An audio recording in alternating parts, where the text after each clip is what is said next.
Os destaques da semana entre os julgamentos do plenário, você confere aqui na TV Justiça. É o Plenárias que está começando.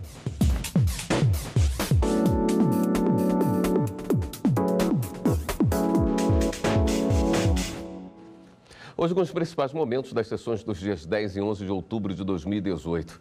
Oi, Karina. Olá, William. Essa foi uma semana que rendeu bem, né? Os ministros quase que esgotaram a pauta de julgamentos. A pauta de julgamentos tanto da quarta como da quinta-feira. A pauta dirigida da quinta-feira, 4 julgamentos que foram realizados em conjunto, na verdade apregoados para um julgamento em conjunto, foi iniciado na quinta-feira, mas acabou sendo suspensa a pedido do próprio ministro Dias Toffoli, relator desses recursos e que tinha voltado com o voto vista, para poder analisar melhor o caso e que deve voltar numa outra sessão. Mas muitos assuntos foram debatidos tanto na quarta como na quinta-feira no plenário do Supremo Tribunal Federal, com decisões muito importantes. Na quarta-feira, os ministros colocaram um ponto final acerca de uma discussão que envolvia uma decisão proferida pelo Supremo em 2013, envolvendo a empresa de Correios e Telégrafos.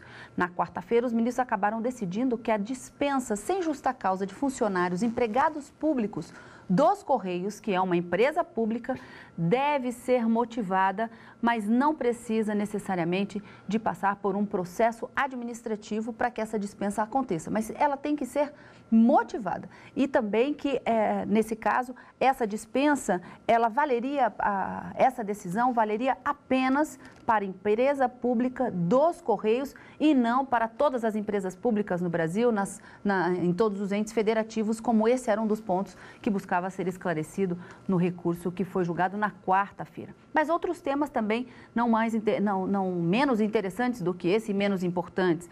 Os ministros também acabaram fixando um entendimento sobre a estabilidade da empregada gestante. Qual é o momento em que se deve ser considerado para que ela tenha a estabilidade prevista na Constituição Federal? A Constituição diz que do momento em que se toma o conhecimento e o início da gestação, até 5 meses após o parto, como uma garantia de proteção à maternidade, à estabilidade, à segurança da mulher e também à proteção do filho, a Constituição garante essa estabilidade provisória da gestante e isso foi tratado na quarta-feira também. Vamos falar um pouquinho desse assunto. Na quarta, houve o início do julgamento que foi finalizado na quinta-feira e na quinta vários julgamentos, listas. Ministro Dias Toffoli, William, ele tem conduzido as sessões plenárias, pelo que a gente viu desde a data da posse, tanto na quarta como na quinta-feira, com uma mesclagem entre processos da pauta dirigida dos julgamentos previstos, mas também com listas dos ministros que pressupõem julgamentos mais rápidos, aplicação de jurisprudência ou entendimentos já consolidados na Suprema Corte, mas que prescindem da votação no plenário do Supremo Tribunal Federal. E assim foi na quinta-feira, como você disse.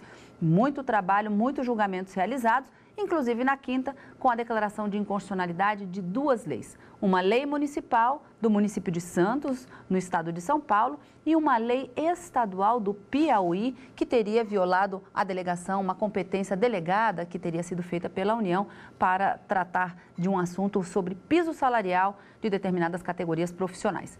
Uma semana recheada de decisões no plenário do Supremo. Bem, como já adiantamos, na última quarta-feira, o plenário do STF manteve decisão que determina que Correios apresentem justificativa para demissões. O ministro Luiz Roberto Barroso, relator dos embargos, disse que os Correios só podem demitir funcionários sem justa causa a partir de uma motivação, ou seja, devem justificar formalmente o motivo da dispensa. O ministro também ressaltou que outros pontos não poderiam ser decididos, como estabilidade, reintegração e até se a determinação do STF vale para outras empresas públicas ou de economia mista. Se o empregado é admitido por concurso público, a sua demissão tem que ser motivada. Eu não tenho dificuldade com essa tese. Eu não acho que essa tese seja imprecisa ou equivocada, muito pelo contrário. Mas eu vejo alguns problemas na adoção dessa tese. Este não era o objeto da ação, nem da repercussão geral reconhecida. E, em segundo lugar, presidente, aqui muito importante, em relação aos empregados da empresa brasileira de Correios e Telégrafos, a decisão tanto do TST quanto a do ministro Ricardo Lewandowski, estaria mantendo o entendimento pacífico consolidado na orientação jurisprudencial 247. Já os ministros Marco Aurélio e Edson Fachin negaram o pedido dos Correios. Para eles, não há nenhum ponto a esclarecer na decisão do STF. A jurisdição se esgotou. E se esgotou, inclusive, com uma tese. A época em que nós julgamos o recurso extraordinário, mesmo sob a repercussão geral, não era comum editar-se tese. Mas o que ocorreu na sessão administrativa realizada em 9 de dezembro de 2015, decidiu-se que os relatores daqueles recursos extraordinários e redatores dos acordos em relação aos quais não fora editada a tese, os relatores encaminhariam tese. E o ministro Ricardo Lewandowski encaminhou uma tese. E a tese, a meu ver, é uma tese enxuta, que não permite elucubrações, não permite dúvidas maiores. Eu não verifico a obscuridade apontada no que diz respeito ao alcance subjetivo da decisão. Parece-me incontroverso que o acordo se refere à empresa brasileira de Correios e Telégrafos. Não vejo nenhuma controvérsia quanto a isso e, a rigor, não vejo necessidade de esclarecer. Quanto à motivação de dispensa, eu também fui ver o debate em plenário. Aliás, cito na declaração de votos um diálogo entre o ministro César Peluso e o então relator, ministro Ricardo Lewandowski. Eu estou a citar a página 18 do acordo embargado. E o eminente ministro Peluso, portanto, diz: o que a empresa tem é que demonstrar que o fato que ocasionou a demissão corresponde à satisfação de algum interesse público. E pois que não é ato de vingança, não é ato de perseguição. Mas, por maioria, o plenário decidiu julgar apenas parte do recurso para estabelecer a tese de que os Correios precisam apresentar os motivos no caso de dispensa do funcionário. Também não há necessidade de abrir processo administrativo. Quando se faz um processo seletivo ou um concurso público de ingresso, é preciso que a demissão siga inversamente o mesmo rito, ainda que aproximado. E restringimos a tese apenas ao que foi discutido especificamente dos autos, que era a situação da empresa brasileira de Correios e Telégrafos. E aí ficaríamos assim, aproveitaríamos talvez o que eu consignei, dizendo apenas que a decisão se cinge à empresa brasileira de Correios e Telégrafos, e no mais, como Vossa Excelência bem assentou, nós rejeitamos os embargos simplesmente porque tratam de matérias que não foram discutidas adequadamente. Se alguém é admitido numa empresa pública de economia mista ou até uma subsidiária por meio de um processo elaborado de seleção ou até de concurso público, eventualmente, concurso público amplamente considerado e não simplesmente admitido pelas regras da CLT, a demissão deve ter seguido o processo inverso, deve ter uma motivação mínima para evitar, evidentemente, perseguições de natureza política e ofensa, como está no meu acórdão, na ementa, ofensa aos princípios da impessoalidade e da isonomia. Nada mais acho que seja necessário. A própria exigência, necessidade de motivação e já dispensa o processo administrativo. Administrativamente já não exige procedimento administrativo. Quem assim estiver fazendo, está fazendo por sua conta e risco. Não há necessidade de se especificar, porque não se transformou em ato vinculado. Simplesmente se exigiu motivação para um controle posterior. A motivação tem de ser veiculada em algum instrumento. O que nós precisamos apenas é de um procedimento formal, não um processo administrativo. O resto das questões, até o ministro Barroso não ingressou nelas, sobre reintegração, sobre pagamento de atrasados, sobre extensão a outras pessoas jurídicas.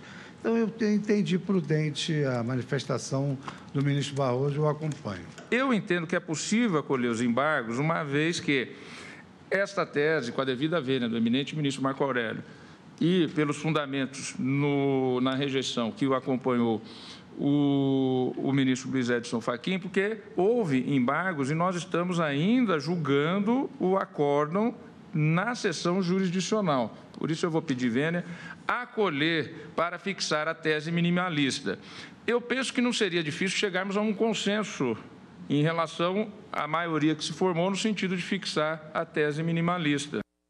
Karina, no caso dessa sessão de quarta-feira, no que se discutiu a estabilidade da funcionária grávida, qual foi o entendimento dos ministros? Em que momento se começa a estabilidade da funcionária gestante? Os ministros disseram que não é o momento em que a funcionária toma conhecimento dessa gestante, mas o que ela deve provar para garantir a ela o direito à indenização, caso ela tenha sido dispensada e depois venha descobrir que estava grávida, é que aquela gravidez é pré-existente à data da dispensa. Ou seja, se ela conseguir provar que durante o vínculo empregatício ela já estava grávida, quando depois houve a dispensa, aí ela faz jus a essa indenização até o 5º mês após o parto, conforme determina a própria Constituição. E no caso concreto aqui, o Tribunal Superior do Trabalho havia decidido que, apesar da própria gestante, empregada gestante, não saber que estava grávida, nem muito menos o seu empregador, ainda assim ela faria jus à indenização quando essa gestação tivesse acontecido ainda durante o vínculo. O ministro Marco Aurélio era o relator desse recurso extraordinário e entendeu de forma contrária, ficou vencido e isolado. Para o ministro Marco Aurélio, se nem mesmo a empregada gestante sabia no ato da dispensa que estava grávida, não se poderia punir o empregador com o dever de indenizar em razão desse desconhecimento. Mas não foi esse o entendimento que prevaleceu na maioria do plenário na quarta-feira no julgamento desse recurso extraordinário, com repercussão geral reconhecida. Então, é preciso que, para que haja o direito à indenização em razão dessa estabilidade, a empregada deve provar que o momento da gestação aconteceu ainda durante o vínculo empregatício, ainda durante o contrato de trabalho, mesmo que a dispensa tenha ocorrido depois, posteriormente. Então, é preciso que o momento da gestação seja pré-existente à data da ruptura do vínculo. Aí ela faz jus a essa indenização. No caso concreto, ela só tomou conhecimento efetivamente da gestação durante o cumprimento do aviso prévio. E essa foi uma das decisões apenas tomadas na quarta-feira, além de outras que também foram proferidas no plenário do Supremo. Muito bem, o plenário vai para um rápido intervalo. Voltamos já já com os destaques da quinta-feira no Supremo Tribunal Federal. É só um instante.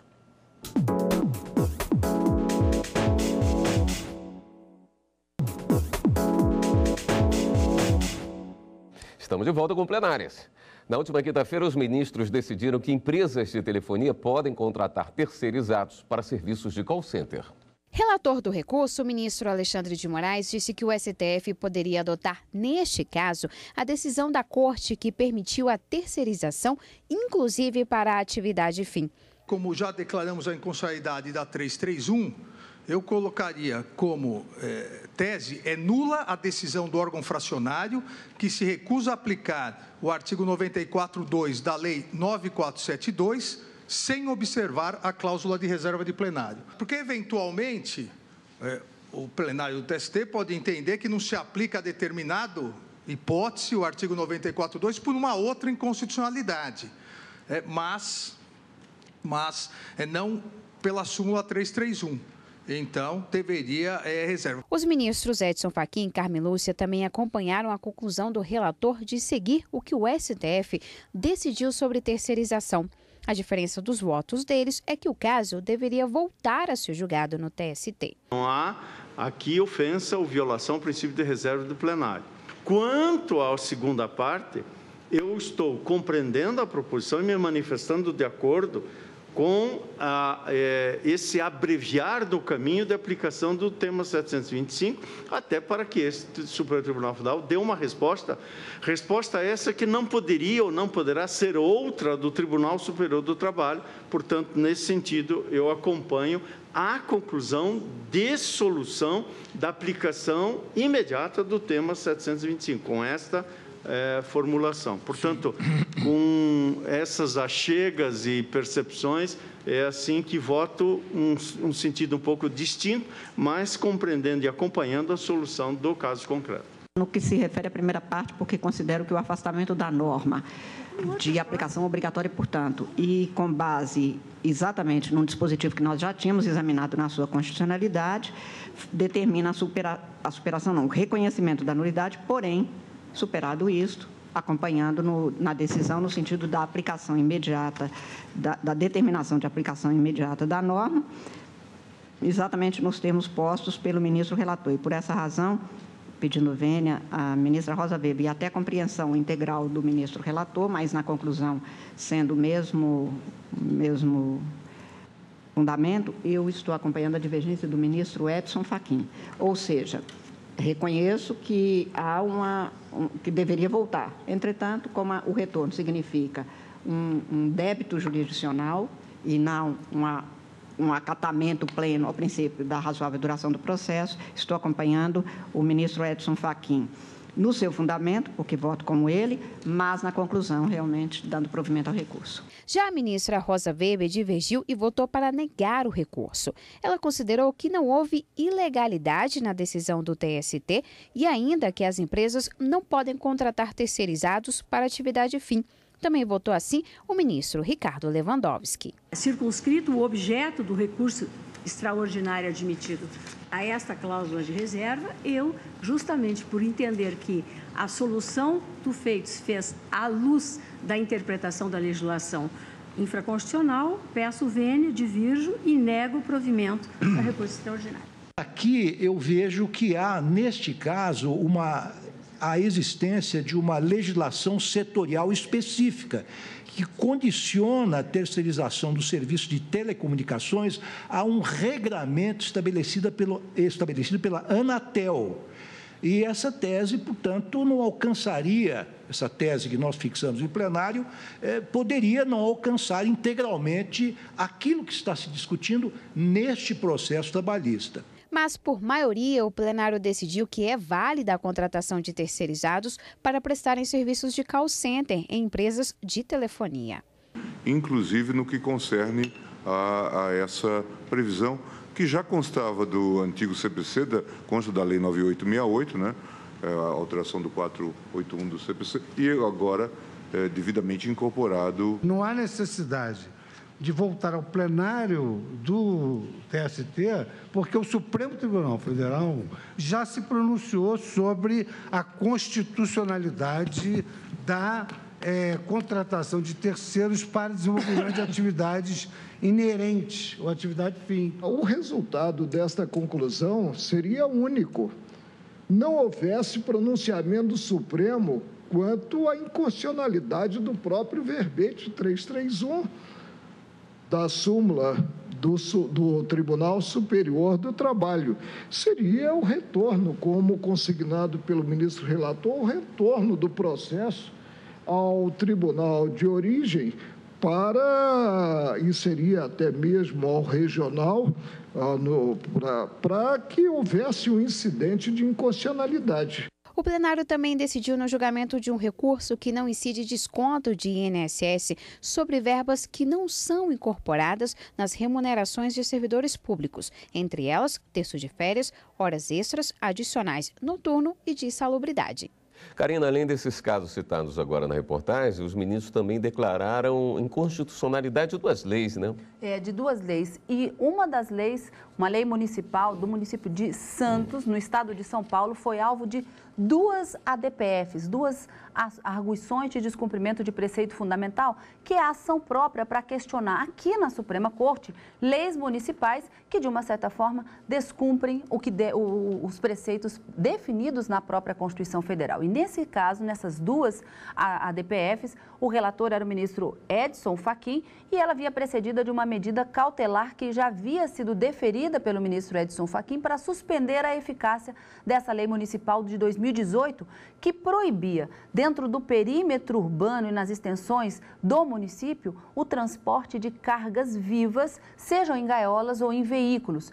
E isso, de acordo com os autores da ADPF, violaria a competência da União para legislar sobre comércio exterior, já que dificultaria que essas cargas vivas pudessem chegar até o Porto de Santos e exportá-los. Então, havia uma ofensa à legislação privativa da União para transporte, comércio exterior, comércio interestadual e, de uma certa forma, haveria toda essa inconstitucionalidade, já que o transporte de cargas vivas já é plenamente ou devidamente regulamentado por normas federais. Então, o município teria usurpado na sua competência legislativa ao proibir terminantemente o transporte dessas cargas vivas. Vamos ver um trechinho dos votos que foram proferidos no julgamento desse referendo na medida cautelar nessas duas ADPFs da relatoria do ministro Edson Fachin. O município não pode comparecer em matérias que já estão nitidamente legislada pela União. A situação fática é essa e a discussão do ponto de vista legislativo subjacente diz respeito ao transporte de animais e, evidentemente, por uma outra via ou de um outro modo, poderá, claro, debater-se todos os cuidados atinentes e que devem ser relevantes em relação a esse tipo de transporte. Quanto à metodologia que usa o relator, que eu tenho uma divergência. E Vossa Excelência, sempre coerente, passa quanto às competências dos entes da federação, primeiramente da competência concorrente e depois vai analisando as demais competências dos entes federados. Eu sempre parto da competência privativa da União. Só registro isso que eu farei consignar que eu uso uma outra metodologia. O transporte de cargas vivas tem que respeitar as normas sanitárias. Sim. E, evidentemente, não pode sujeitar os animais a maus tratos. Acho que esse é um ponto que deve ser bem explicitado. Porém, a incompetência me parece flagrante. Karina, nós falávamos de duas inconstitucionalidades. Essa foi uma, a outra é do Estado do Piauí? Exatamente. Nesse caso, ainda da Lei Municipal de Santos, os ministros decidiram que o julgamento era do referendo numa medida cautelar, mas eles acabaram convertendo esse julgamento em mérito para definitivamente julgar inconstitucional essa norma e aí, com isso, arquivar o processo. Essa mesma dinâmica foi aplicada no julgamento de uma ação direta de inconstitucionalidade que questionava uma lei, como você disse, do Estado do Piauí, que teria disposto sobre o piso salarial de fisioterapeutas e terapeutas ocupacionais no âmbito do Estado, uma lei de 2015. Mas os estados podem legislar sobre essa matéria? Não seria matéria envolvendo o direito do trabalho, da competência privativa da União? Sim, mas acontece que o Poder Legislativo Federal teria delegado ao Estado, e isso é possível, permitido, de acordo com o artigo 22, parágrafo único da Constituição, que determinadas matérias privativas da União para legislar sejam delegadas por meio de lei complementar aos estados. E essa lei complementar autorizava o Estado a legislar sobre determinadas profissões e categorias, desde que, e aí estabelecia dois requisitos fundamentais, fosse de iniciativa do governador do Estado, do chefe do Poder Executivo, e que essa legislação não poderia ser editada no período eleitoral, no segundo semestre do período eleitoral. E essa legislação do Estado do Piauí, buscando essa regulamentação dessas duas profissões, acabou ferindo de morte os dois requisitos previstos na lei complementar que delegava poderes para legislar sobre esse assunto. A lei foi de iniciativa da Assembleia Legislativa Parlamentar, violando então a iniciativa que deveria ser do governador, e foi estabelecida no segundo semestre do período eleitoral, quando haviam eleições, portanto, para governadores e deputados estaduais. E com isso, os ministros acabaram também declarando a inconstitucionalidade dessa legislação de 2015 do Estado do Piauí. Plenários, então, chegando ao seu final. Chega ao final e na semana que vem nós temos sessão plenária pela manhã na quarta-feira e à tarde, já que na quinta-feira não haverá sessão extraordinária. A gente se encontra na semana que vem no Direto do Plenário e no final de semana com plenárias. Bem lembrado. Plenários, então, vai ficando por aqui. Muito obrigado pela sua companhia e continue com a gente aqui na TV Justiça.